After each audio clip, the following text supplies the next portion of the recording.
আর 500 টাকা শিক্ষকদের একটা অপমান করা হয়েছে, না দিত তাহলে ছিল। আমরা 20% বাড়ি ভাড়ার দাবিতে আসছি, 20% বাড়ি ভাড়ার দাবিতে আসছি। আমরা শিক্ষক, আমাদেরকে থাকার কথা শ্রেণীকক্ষে, কিন্তু বিগত ফ্যাসিস্ট সরকার যেভাবে আমাদেরকে মূলে ঝুলিয়ে আসছিল, ঠিক একইভাবে বর্তমান অন্তর্বর্তী সরকারও আমাদের সাথে প্রতারণা করে আমাদের 20% বাড়ি ভাড়ার কথা একটি আশ্বাস দিয়ে সেখানে আমাদেরকে মাত্র 500 টাকা বর্ধন করেছে বাড়ি ভাড়া। আমরা এই 500 টাকাকে আমরা প্রত্যাখ্যান করলাম। আমরা কি 500 টাকা বাড়ি ভাড়া মানতে রাজি আছি? আমাদের দাবি একটাই, আমাদেরকে 20% বাড়ি ভাড়া দিতে হবে। যদি আমাদেরকে 20% বাড়ি ভাড়া দিতে কোন প্রকারের গাফেলতি করে, তবে আমরা এই 20% বাড়ি ভাড়া থেকে আমাদের এক দফা দাবিতে আমরা উন্নীত হব, সেটা হলো জাতীয়করণ। সরকার কোন দিকে হাঁটবেন সেটা এখন সরকারের বিষয়।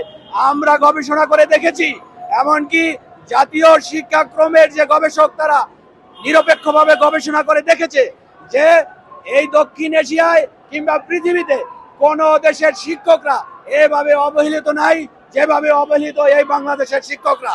তাই আমি সরকারকে একটি শুভবুদ্ধির উদয় হোক, সেটা আমি চাই। সেই দাবিটা আমি সবার পক্ষ থেকে করতে চাই যে শুভবুদ্ধির উদয় হোক, তারা ইতিহাস করে যাক, আমাদেরকে 20% বাড়ি ভাড়া দিয়ে এই অন্তর্বর্তী সরকার একটি ইতিহাস করে যাক, যে ইতিহাস স্বর্ণাক্ষরে সকল শিক্ষকদের অন্তরে লেখা থাকবে যে সরকার।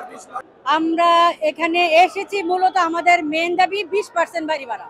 আমরা গত 13 আগস্ট আমাদের শিক্ষক মহাসমাবেশ হয়েছিল, সেখানে 50,000-এর অধিক শিক্ষক জমায়েত হয়েছিল। সেখান থেকে আমরা দাবি জানিয়েছিলাম যে আমাদের 20% বাড়ি ভাড়া দিতে হবে। আমরা পার্সেন্টেজ চাচ্ছি, কোনো থুপ ভাড়া তো চাচ্ছি না।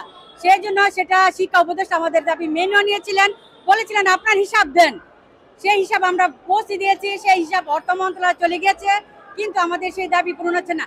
আমরা কিন্তু সচিবদের জন্ম দিয়েছি, আমরা সচিবদের শিক্ষা করেছি, আমাদের মাধ্যমে তারা আজকাল সচিব, তারা বিভিন্ন সচিবালয়ে কাজ করছে, তারা বিসিএস ক্যাডার, তারা বিভিন্ন প্রতিষ্ঠানে আছে। শিক্ষা উপদেষ্টারা নিজেরাও শিক্ষক ছিলেন। তাহলে কেন আমাদের এই শিক্ষকদের অপমান করা হচ্ছে, লাঞ্ছিত করা হচ্ছে, অসম্মানিত করা হচ্ছে? আমরা কি অসম্মানের পাত্র? আমরা তো মানুষ গড়ার কারিগর, শিক্ষক জাতির মেরুদণ্ড।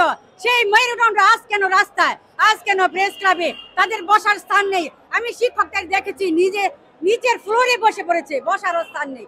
এত শিক্ষক হয়েছে, 1 লক্ষেরও অধিক শিক্ষক হয়েছে সেই 20% দাবি আদায়ের জন্য। আমরা সেই 20% দাবি আদায় না করে আমাদের 1500 টাকা যে চিকিৎসা ভাতা এবং শ্রমিক যাদের জন্য, কর্মচারীদের জন্য আমাদের 75% যে উৎসব ভাতা, সেটা না নিয়ে, সেটা প্রজ্ঞাপন না নিয়ে আমরা এখানকার স্থান ত্যাগ করবো না। আমরা এখানেই থাকবো। আমাদের অবস্থান লাগাতার অবস্থান কর্মসূচি